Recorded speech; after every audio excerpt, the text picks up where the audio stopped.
Hello, everyone, and welcome back to the Rising Talent Talkers. Today, this episode is hosted by myself, Becca. I'm also today joined by AJ and Bethany. Today, we have the privilege of talking to Marc Jonker. Hi, Marc, how are you? Good, thank you. Good. Yeah, happy to be here. Very happy to have you. So, to get things started, we're kind of getting into it a bit strong already with the questions, but what does the average workday look like for you whilst balancing your two categories of motorsport? Because I know, if I'm correct, you do both F3, EuroFormula, and F4. Yes, correct. Yeah, so I do EuroFormula Open, which is an F3 level series, and Spanish Formula 4. So my job is only at the track, really. So in EuroFormula Open, I'm just a race engineer, so I'm responsible for one car only. And then in Spanish Formula 4, I'm the chief engineer. So then I manage the whole team, mainly on the engineering side, but I'm also responsible for team management, sort of managing the mechanics, and managing sort of other tasks. In terms of the way my day looks, depends a little bit on what championship I'm doing, obviously, because the job changes. But as a race engineer, I'd say it's usually long days. So I'd say you probably do between 14 to 16 hours a day, which is fairly standard for us. Then you arrive at the track. Depends. You normally arrive sort of an hour and a half, 2 hours before the first session, depending on how things are going and whether you have any issues or anything left to sort out from the day before.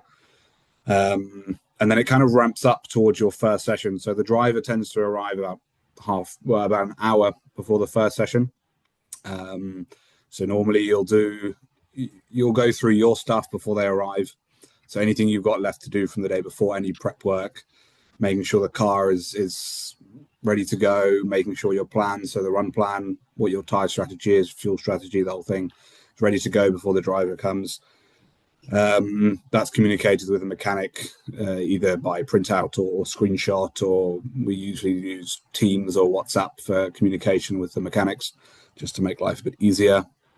And then, yeah, you ramp up to the first session. You normally do a very quick 5-minute debrief with the driver before you start. So pre-brief, I would call it. And then, yeah, then you get into the session. So then it's driver ops in 10 minutes before the session. Driver goes out. You do the run plan. In between the runs, if you have time, you'll do a bit of data debrief in between. So you download the data, look at the data, make sure on the engineering side that the car's running perfectly.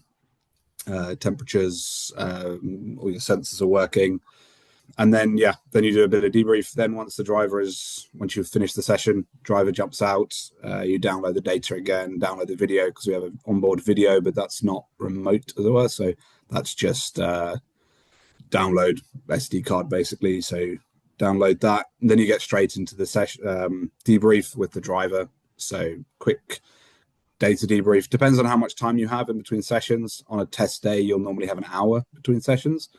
On a race day, it could be 3-4 hours, depending on the schedule. Then you do your video data debrief. We'll do an engineering meeting with all the engineers, discuss the setup, and then go into the next session, basically. And then you repeat that until the end of the day. And then at the end of the day, you'll have a longer debrief with the driver to kind of wrap up the day. Kind of discuss the next day a little bit in terms of run plan, in terms of what they need to work on and kind of focus. And then, yeah, longer engineering debrief. You get the set down, so the mechanics will check the car, and then you'll give them the setup, and then they'll put that on the car for the next day, basically. And then, yeah, normally if I'm in the hotel by 9 p.m., it's a good day. So yeah, I'd say that's a fairly typical day. Yeah, I think you ran through that quite clearly. So thank you. So it very much does depend on, I guess, what series you're there for, and the roles Yes. very much differentiate depending on, yeah, as I say, what you are there for. Well, that's great. But now I want you to think about a typical weekend in paddock life. What does that look like for you? A typical weekend. I wouldn't say there are typical weekends, because I think every time I go to the racetrack, still I cannot count how many race weekends I've done by now. But they're all different. Every single one. Everyone presents new challenges. Everyone has new highlights, low points, you name it. But I think, again, it depends a little bit on the championship, because I'd say EuroFormula Open has fewer sessions than Spanish Formula 4 does. So EuroFormula Open tends to, on a race weekend, have FP1 and FP2 on a Friday, and then qualifying on Saturday, and then race 1 on Saturday, and then race 2 and race 3 on Sunday. Sorry. Whereas Spanish F4, now they've changed the schedule a little bit for this year, as the previous years, but we now do at least 2 sessions on a Friday, 3 sessions on Saturday, which include qualifying and 2 races, and then another qualifying and the last race on Sunday. So especially Saturday tends to be quite busy with the Formula 4 guys, but then the car is a little bit simpler. But a typical weekend, you have setup day. So you arrive at the track the day before you're going to run. Depends on when you can get into the track. Build up. So you build up the garage, office area. Normally in preparation, we have a pre-event report. So that's just a sort of PowerPoint, and then we run through that with the drivers, highlighting basically how to attack that certain track. And then it's up to each engineer. We do our own run plans, comes from a centralized run plan. So we make kind of a central one, and then everyone, some people might have slightly different time mileages, so they might need to adjust it based on what they can do. And then, normally I'd say Friday is free practice day. So nothing really counts, but it's still key because you're testing setups. So Fridays are really our day to get the car dialed in as best as possible. Especially in EuroFormula Open, where the car's a lot more complex. Small changes can have a big effect on the car and how it handles, and top speeds and cornering speeds, you name it. So Friday is really for that, and then Saturday you get straight into quali most of the time. Normally that's quite an adjustment for a lot of the drivers. They come from karting, especially in F4. They come from karting and then used to doing quite a lot of sessions in a day. And then so they have to go straight into qualifying, which is normally quite a big change for them. So quali straight away on Saturday morning, both for EuroFormula and F4. So it kind of gets serious quite quickly, but that's always quite fun. Quite enjoy it. That's what I enjoy about it. And then into the races. Racing is a little bit of a procession in a sense from the engineering point of view, because there's little you can do by that point. I can run you through a race, what I kind of do beforehand. Once the car's on the ground, you in Spanish Formula 4, you can drive through the pit lane once when the pit lane goes green. Then you head to the grid. On the grid, I'll take tire pressures, download data. You check the temperatures, check your blanking is all okay on the radiators, so that it's going to be fine during the race.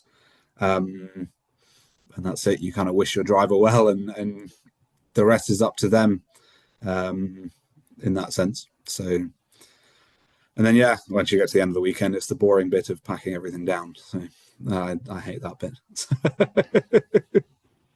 Wouldn't we all? So there are lots of different routes into engineering careers within motorsports. What one did you take to get where you are now? Oh, so mine was a little bit of a roundabout way of doing things. I have to go back a little bit because I was born in the UK, as is evident by my accent. But I moved to Holland when I was 8 years old. So I moved to Holland, then I studied here until I was sort of 18, and then I moved back to the UK to go to college. Did not do very well at college. I think I got slightly better grades than Jeremy Clarkson, but that's about it. It's not much better.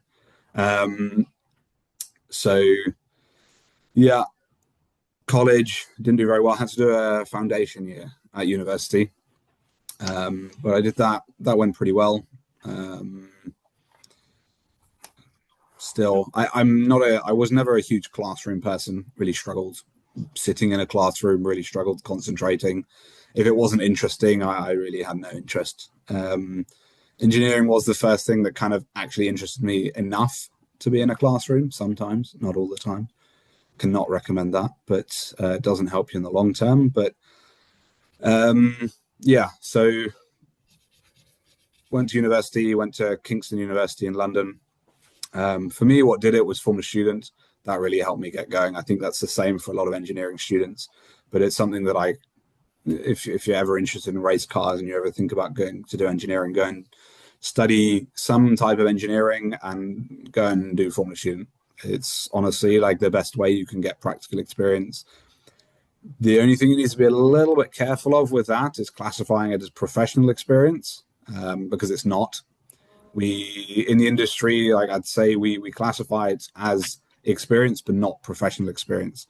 So that's always a bit of a thing to be careful of. It's useful. It's very good. I learned a lot. I did it for 5-6 years, I think. So, yeah, that was sort of what really got me interested in the engineering side, as it were. Then after my second year at uni, I managed, luckily, I have no idea how really, it was a lot of luck, but I managed to get a placement year at Mercedes in Formula One. And that was awesome. That was super cool. It was really where I wanted to be at the time. I hadn't really got a lot of experience with junior single seaters at this point. So for me, it was, F1 was sort of the pinnacle, and it still is. But so their placement year, I was doing program management, so project management. I was managing I was at Mercedes at Brixworth, so in their powertrain department. I was managing the MG UK and MG UHs. So yeah, that was cool. Then after that, finished my placement year, went back to university, finished my degree. Unfortunately, then COVID hit, so that was unlucky. So managed to get a reasonable deal to do a master's degree at Kingston University. So same place, they offered me a good scholarship. Then during my placement year, I managed to get in contact with a Dutch racing team called Van Amersfoort Racing. They now do Formula 2 and Formula 3. They're pretty big. They offered me an internship in EuroFormula Open as a data engineer. This was back in 2021. So yeah, joined them, and that was kind of it really on the getting into engineering. But yeah. Extremely insightful. As you say, it sounds like you very much worked your way up the ladder. I really like the point you made about the lack of concentration you're able to have within school. Now, I feel like within school there are a lot of people who I know personally who also wanted to work in motorsport, but there was that factor of lack of concentration, and it really does put people down because you think that you have to, be a top level student in order to do so and so, and you prove that there are many other paths that you can take in order to still reach the positions that they want to get. So yeah, you'd answered that brilliantly. Obviously, kind of leaning on from what I just said, actually, your roles are very, very important with what you don't do now in both Formula 4 and F3 EuroFormula. Think about the future. What are your goals and ambitions going down the line, would you say? It's a tough one. I think I'll classify myself as super lucky. I always do. You need to have a little bit of luck getting into motorsport. I think it's really tough to get into motorsport. It's you have to want it more than anything, and then you can still not get there. You need a bit of a break. Hard work doesn't. That's the first step. Then yeah, you need to kind of to get in that first step is super, super hard. But for me, I think goals wise, it's tricky because as I said, I'm lucky. I managed to work in Mercedes in Formula One. That kind of ticked my box for Formula One. I'm not super. If I get the opportunity to go back and it was a good offer, I would take it. But I'm not applying. I'm not looking. I'm not that interested. think especially with where things have gone this year, I think it's less interesting, especially on the engineering side. I think it's sort of less appealing. For me, I love working with the junior drivers. It's super interesting. They come from all different backgrounds. The sport has become super expensive now, which is a bit of a downside. But I really enjoy the development process with drivers and sort of seeing what they can achieve within 1-2 seasons, that you sort of work with them, because you don't work with drivers for much more than that. It's rare. It's rare to work with drivers for longer than 2 seasons. So, you've got a lot of different challenges, and every different driver is a new challenge completely.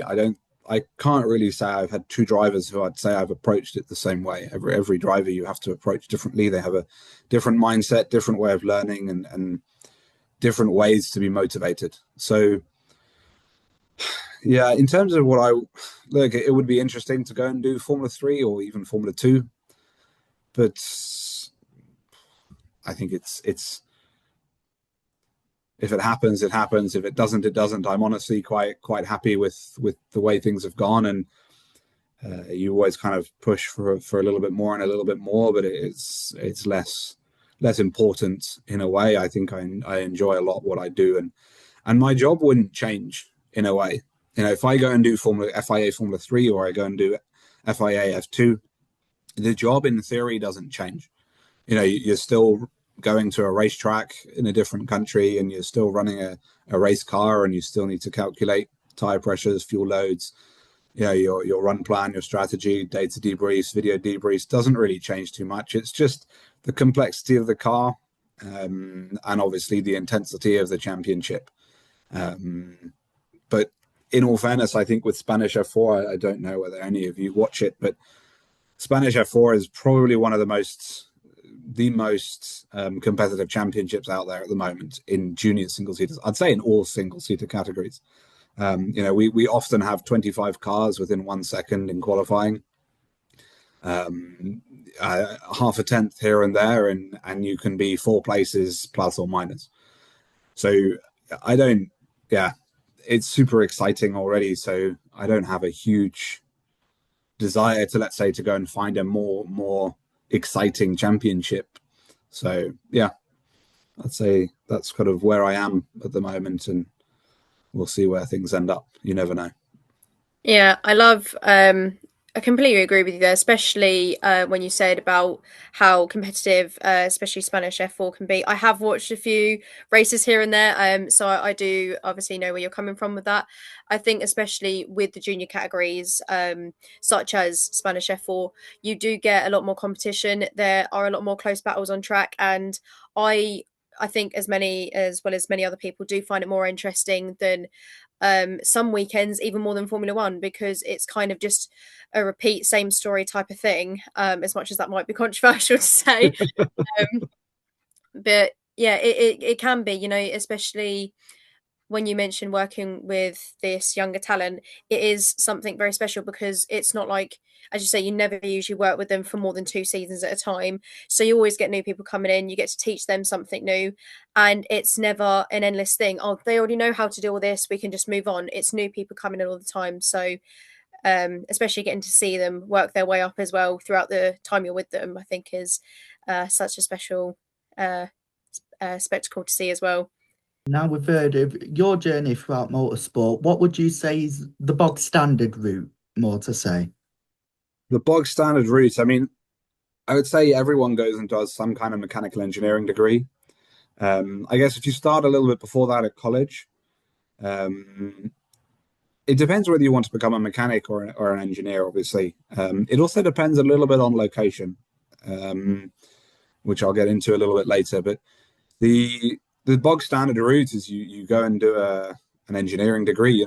You do, well, okay, in college you pick your 3 A levels, which is something maths, probably A maths, then physics, and then one other science-based subject. Could also be a non-science-based subject, but usually it's a science-based subject, maybe chemistry or biology, I don't know, something like that. Depends on what you think you can get a decent grade in, I guess. But then yeah, you go and do your engineering degree, you go and do Formula Student, and then you try and get some work experience somewhere. And that's really the key, is the work experience. That's what gets you the job afterwards. I think for my last two jobs, I haven't had an interview. It's basically been show up and see what you can do. I mean, I work freelance, so I have my own business, so I don't really have contracts. I'm contracted to come to the track. Um, that's harder, that's not really how you start out, as it were. I'd say most people, yeah, they'll do that engineering degree, and then the aim is you get your first internship, however that might be. That might be being a second mechanic, that might be a third mechanic, might be being a tire guy, whatever that might be. And it depends on the team, depends on the championship. I know people who have gone and done like the British Monoposto F3 championship, and then they do all kinds of stuff. You can do the same in British F4. You can do the same in Spanish F4. We've got data engineers at the track who are unpaid, interns basically. Every team will have something that they need doing that they don't have the money for to pay someone. Yeah, motorsport is expensive for everyone, and it's the same for the team. So it's about getting that first foot in the door, which is why there's no typical route. If you know someone, which is really harsh, it's easier. That's life a little bit, unfortunately, which shouldn't be that way. But yeah, I mean, but I think the bit of advice that I'd give there is like use LinkedIn. LinkedIn for me has been a useful tool. Contact people on there. The way I got my first internship with Van Amersfoort Racing is I phoned up their CEO. I called them up, and I would like to claim credit for that being my original idea. It was not. I knew somebody. Well, I didn't. I knew somebody from LinkedIn basically who had worked there as an intern before. So I asked them how do I get any response from these guys, because the problem is with these small teams, they have an info at whatever their email address is, and you'll send an email to that, and they will receive 100 of those every week or every couple of days. So the key is you need to stand out and phone them. Yeah, that's what I did. I phoned them up and spoke to the CEO. I mean, I'm lucky because I spoke Dutch. I speak Dutch, so so I could speak in Dutch, and he asked me what I wanted basically, and I said I want an internship, and that's kind of how it started. And he gave me the email address of the chief engineer, and that's kind of how you kind of have to go for it. And I think there isn't really a typical way of doing it. If I'm completely honest with you,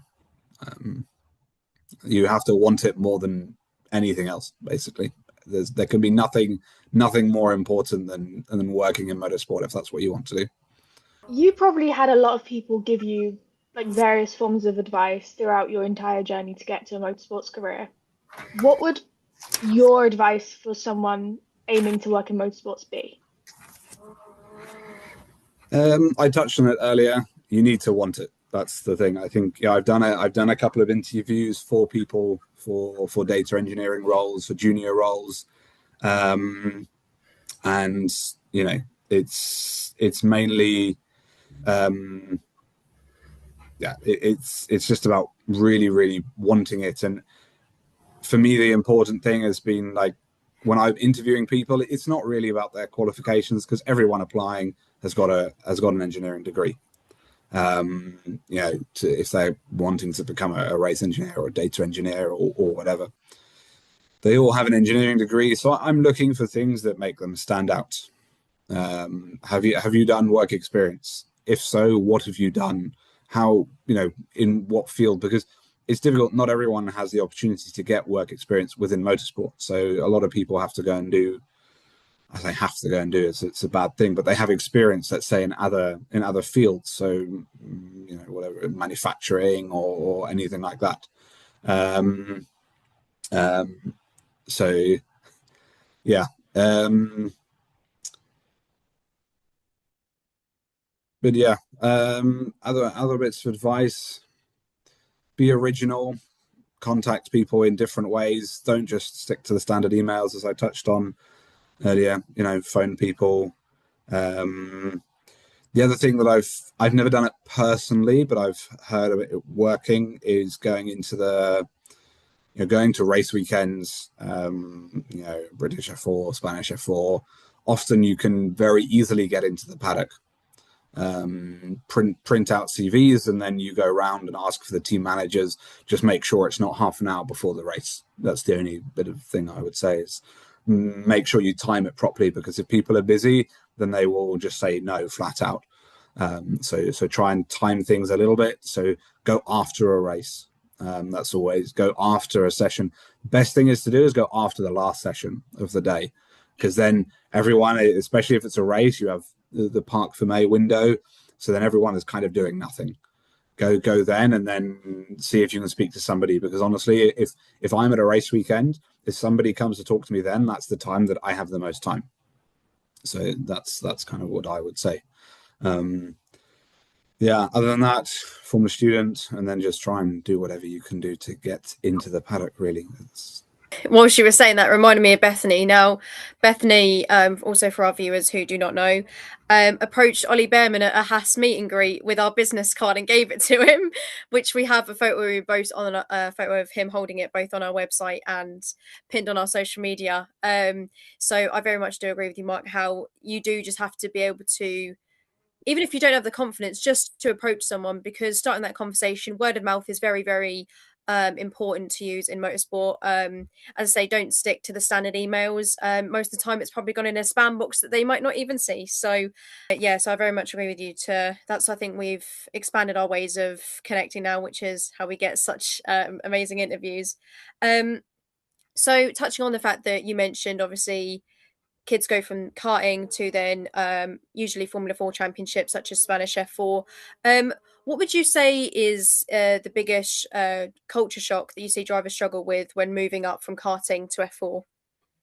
I think it's a big step up in terms of professionalism, depending on where they end up, depending on which championship they end up, and depending on which team you end up with. It also depends where you've come from in karting, because you can.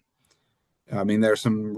I'm not super knowledgeable about go-karting. There are too many series and too many championships, and I already sort of have an eye on too many things, as it were. So it's difficult. But the biggest difference is you go from a sort of a one-man team in a sense.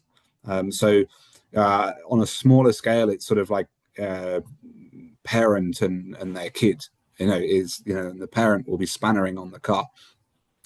And I think then you go into a situation where you have two mechanics per car, you have an engineer per car, you have a data engineer shared across cars. Everything's bigger. It's not more complex. It's not more. I can't really say more money is spent or anything like that, because in karting nowadays it's getting ridiculous as well. But I think everything's just a little bit bigger. You have a bigger car, you have more personnel for the team. Everything's slightly more complex. And I think from my knowledge as well, a lot of the time the mechanic is your engineer in karting as well. And you, okay, again, might be saying the wrong thing here, but you have a bit more to think about in F4 when you step up, because like things, for example, like tire warm up, really, really critical. Spanish F4, especially with the Hankook tires that we run, they're really hard compounds, and it could be half a second on lap time if you don't do your warm up properly, and it's just free time basically. You can destroy that set of tires. We in the Spanish Winter Championship we did P1 and P2 in quali. P3 was 200ths behind, and P4 was 6/10ths behind. I think it was one of the biggest gaps we had in quali for a while in that championship, and it was simply because we got our tire warm up correct. So it's something that's pretty critical. And you have other things as well, like brake brake bedding. So we have to bed the pads and the discs that we run. You can't just put them in the car and run with them. So there's a couple more systems as well. Like, you go from a cart where you're not strapped in to a car where you're strapped in. You're much more confined. You have custom seats, so every driver has his own custom seat. But they also, the drivers, when they're 15, 16, they tend to grow, which they don't really realize. So then they don't. It's sort of, there are lots of little things that change when they are sort of making that step, and then they themselves are obviously changing a lot as well as drivers and as individuals. As human beings, they're growing and changing and becoming more mature. And so yeah, it's a big change, but there are lots of little things that kind of change along the way. Not a lot of people who especially don't watch Formula 4 championships, whether that's British F4, Spanish F4, know how different it is. A lot of people just think, oh, it's just the next step up, so it can't be that much different from karting. But as you said, there are many different factors that make it so much more complicated. And it does require a lot of, obviously, working with both your team and with yourself about how you're going to approach each weekend, because it is, as I say, varies quite a bit. So moving on from that just a little, engineers and drivers, we often say, speak two different languages. Engineers usually when it comes to data, and the drivers more with the intuition and the feel of the car. How do you tend to build that bridge of communication with young drivers to ensure that they are racing to a top standard on a race weekend? I think it's a bit of a myth in a sense that we speak different languages. I think it's something that the media quite like to portray that way.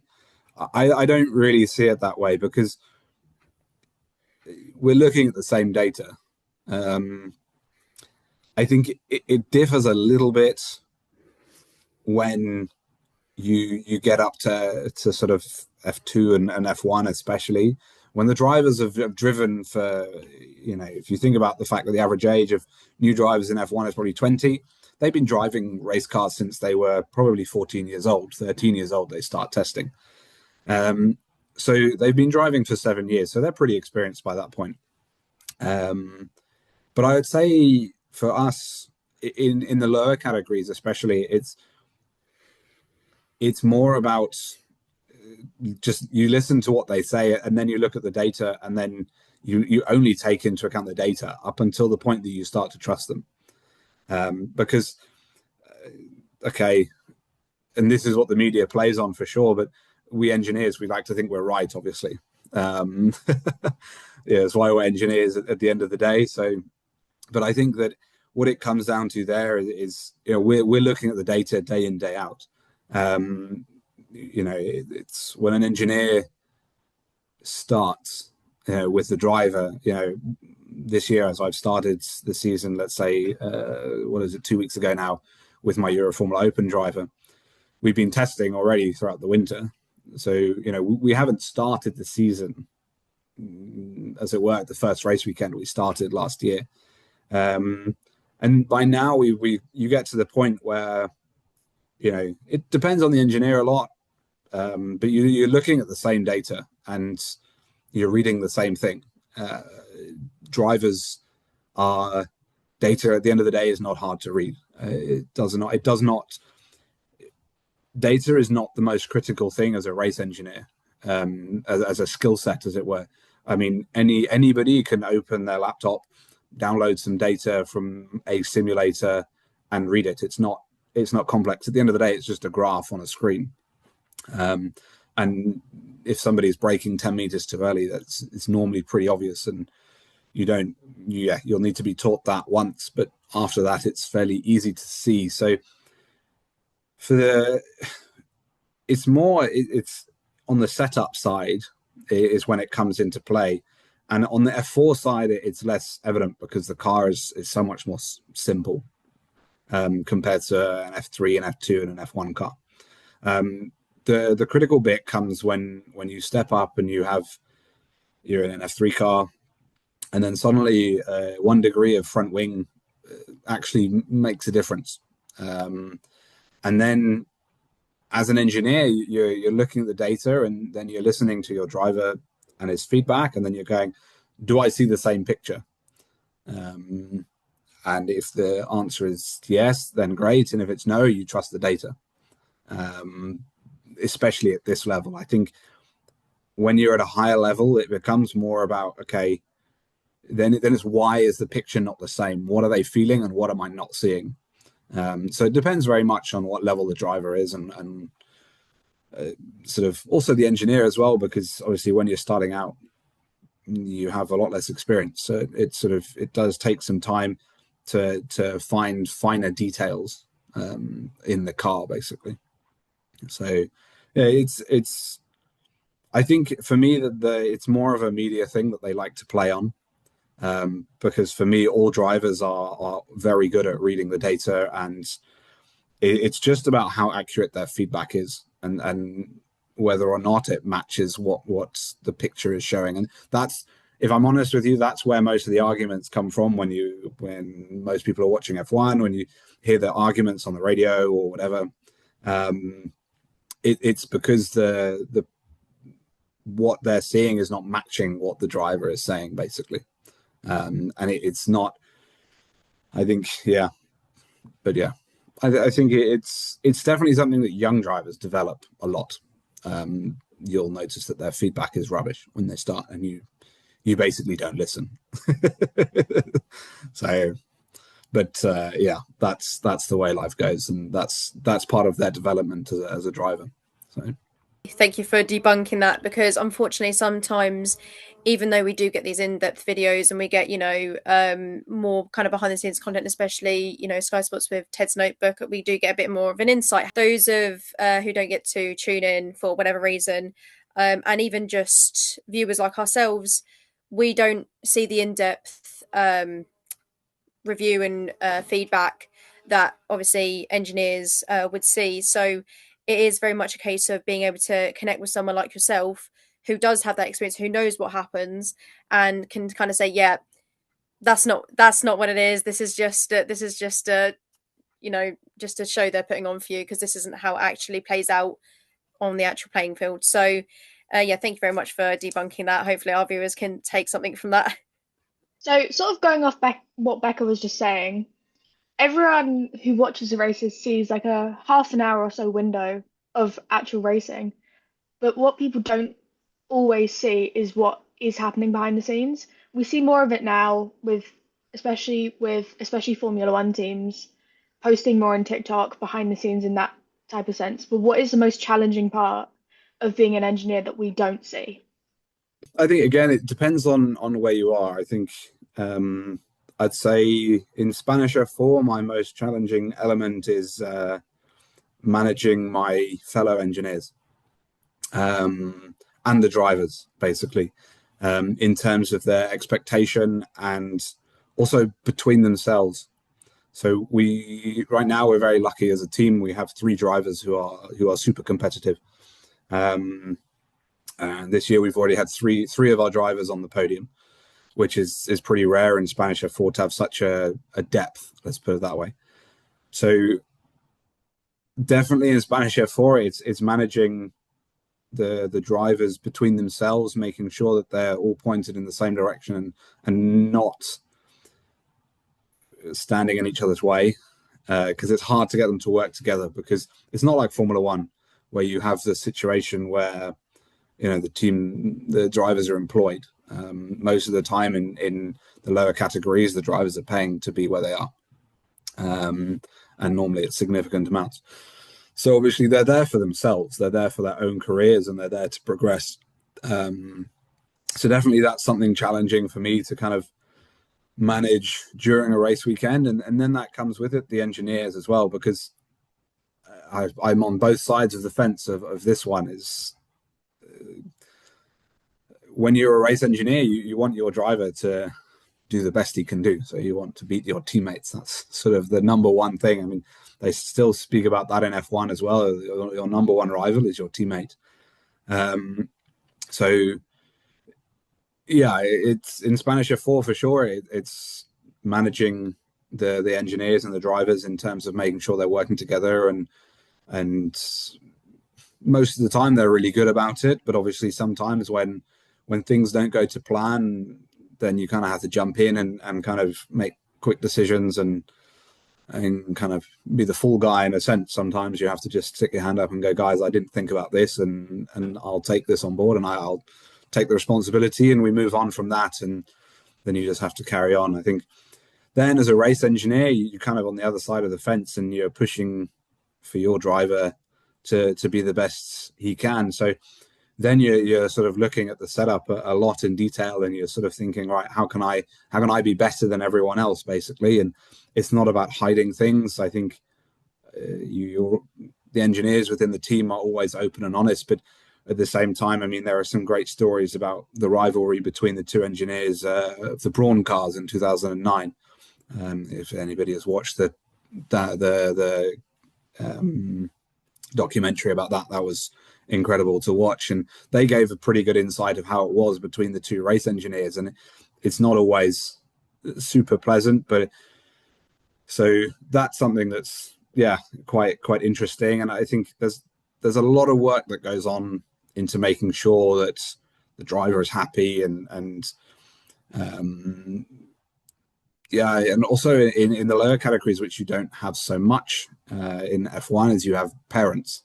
Parents hanging around the garage, and they're obviously wanting their kids to beat everyone else. And obviously when you have 35 cars on the grid and it's really competitive, it's not always going to be the easiest situation. So that's quite hard to manage sometimes.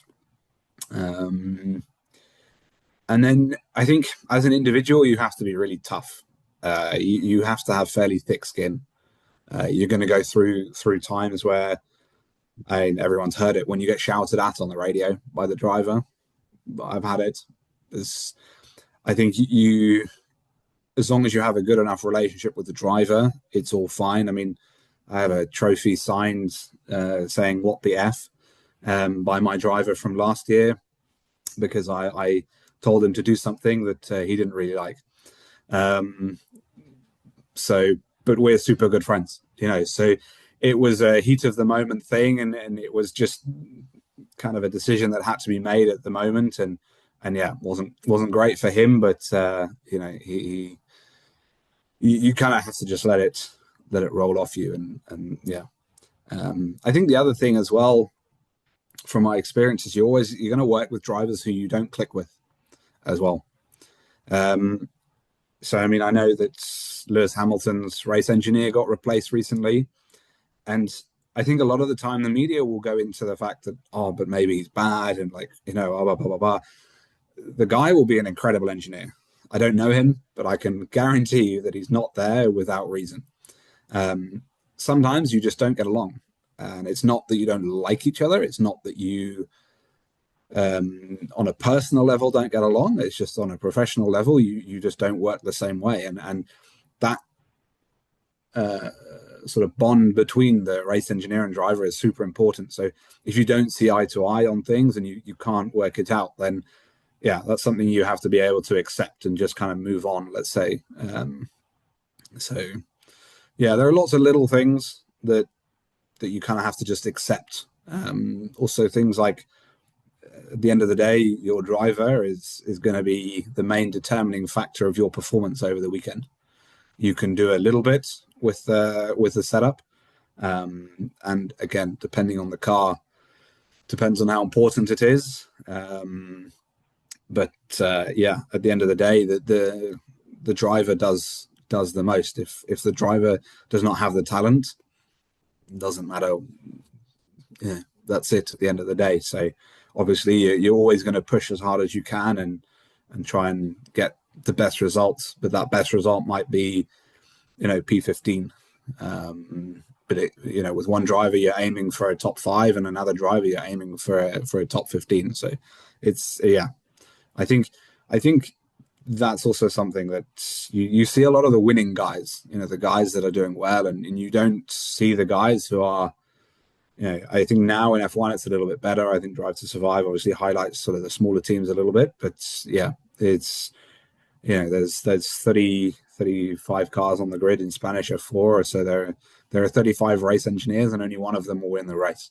So At Red and Talent Academy, we do have a big focus on the next generation of the talent. And when you actually manage to sit down and really look in depth into a driver's data, and you look at it, and what makes you think, well, wait, this kid has the talent to reach higher categories, potentially Formula One. What makes it just click? A lot of it's work ethic. Um, I think, yeah, a lot of it's work ethic, but they need to be good from a very young age. So, I mean, by the time that they've come to me, they would have done maybe 5 to 10 years of karting.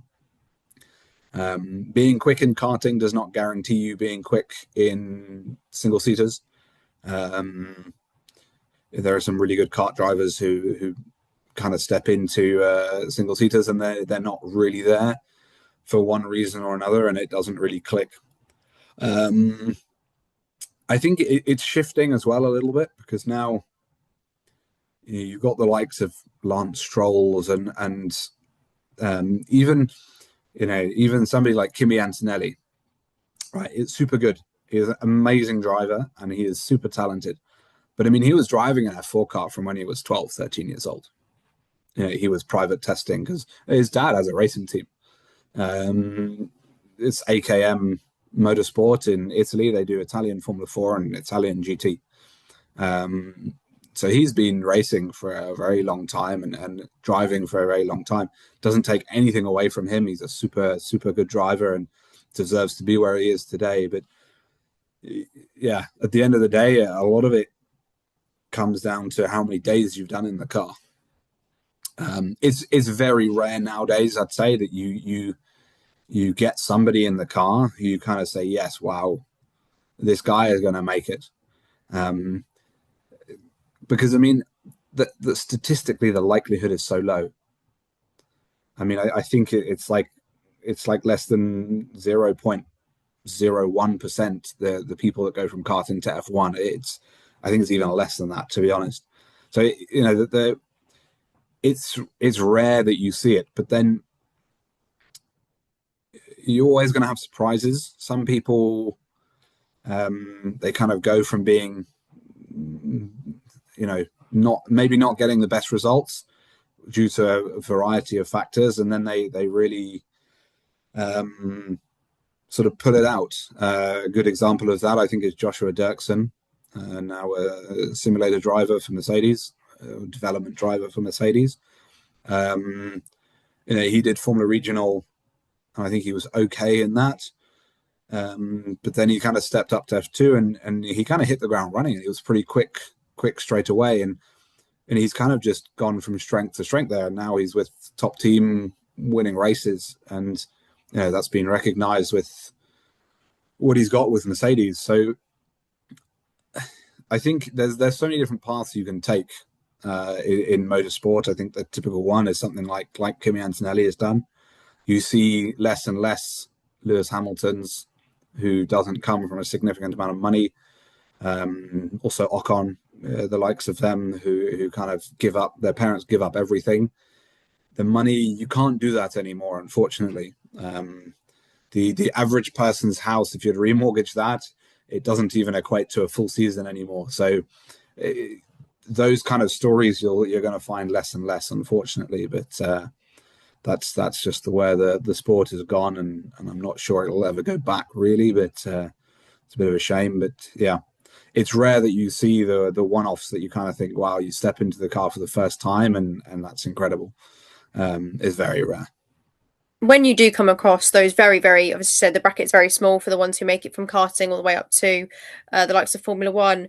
Once you do have those moments, it must be kind of, because it doesn't happen very often, it must be kind of spectacular in your mind. You kind of just take you a moment to kind of go, this kid's really, really got the potential to go far here. So that must kind of be a very special moment when you do realize that, and then realizing you get to work with them with their journey going up. Kind of coming off from that, actually, there's no doubt from all the questions we've asked so far that you do help shape the careers of many young drivers. When you look back at a season, what gives you more satisfaction, a trophy on the shelf, or seeing a driver you've worked with kind of move up to the next category and do also perform really well? in a bit of a selfish way, it's all about what I have achieved in the season with that driver, and by I mean us as the team, me and the driver. Because look, where they've come from is something you can't influence, and where they're going is something you cannot influence. A lot of things happen in motorsport which you do not control in any shape, sense, or form. So you learn very quickly just to accept, okay, this is what I've got right now, and it's just then the next race weekend, next test, right? How can we improve? How can we push? A lot of that's also personal development. So I'd say that for me, the goal is always to learn as much as I can over a race weekend. I mean, I don't think there will be a race weekend where I'm not learning, whether that's about the car, the driver, whatever, strategy, you name it, tires. There's always something to kind of be more knowledgeable about than what you arrived with. So I think that there's the element of self-growth for myself that I always look at myself and go, right, what have I done better this season? And how have I done that? And where do I still think that I need to improve? And then obviously with the driver, it's sort of the same. You kind of go, okay, where did we start and where did we end? And honestly, that's all I really consider.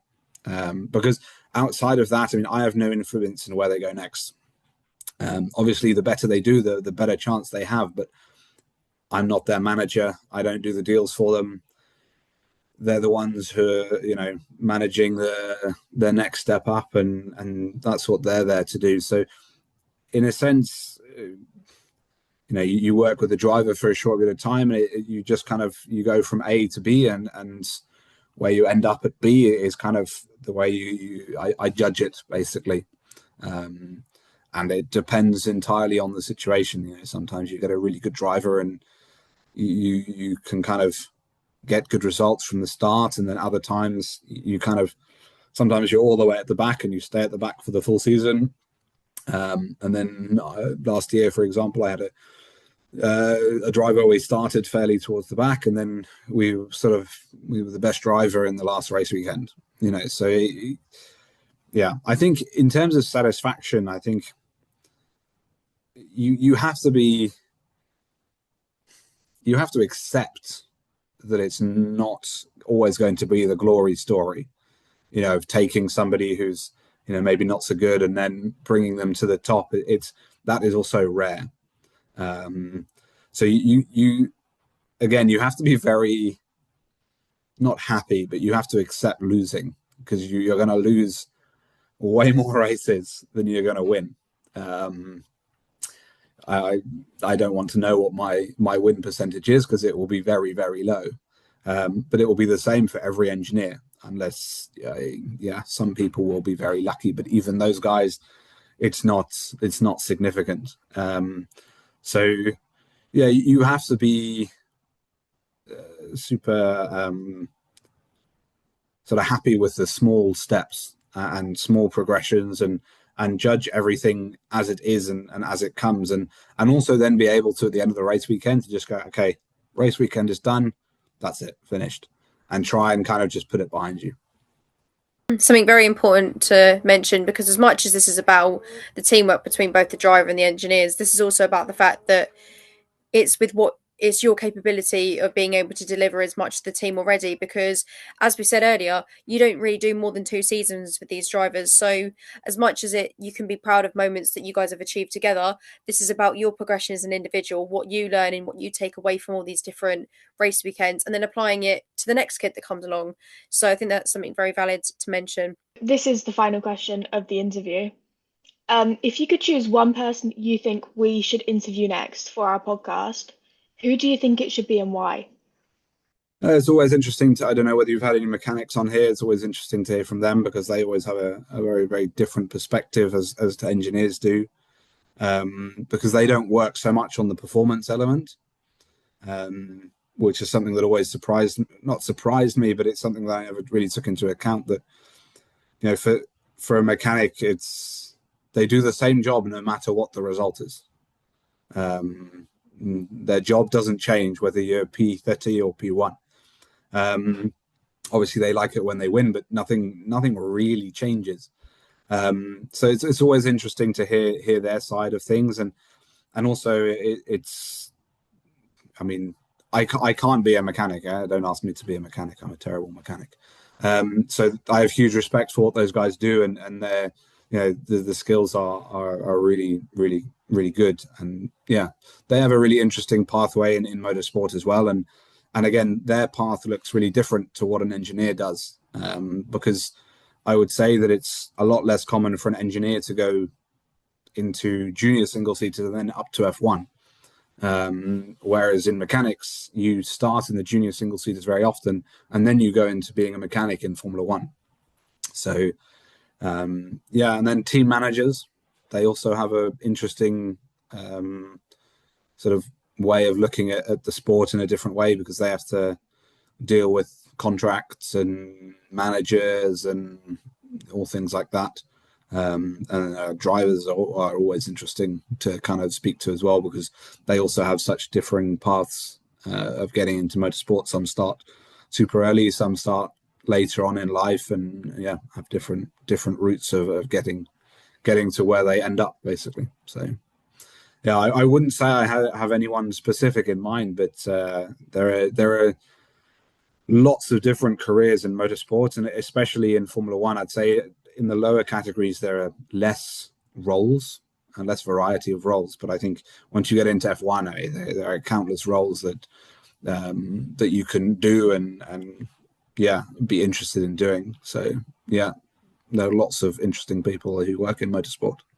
I'm sure we can count on our newly Bethany is now head of department for our representatives and outreach, so she'll be, I know that she's very good at creating these connections as per this interview today.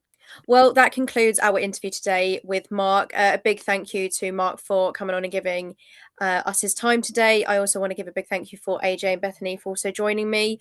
For more episodes like this, please be sure to share, like, comment, subscribe, and follow for more interviews. We talk to, as you can see here, very, very interesting people who have many stories and insightful information to tell us. So thank you very much for being here, and we'll see you in the next one.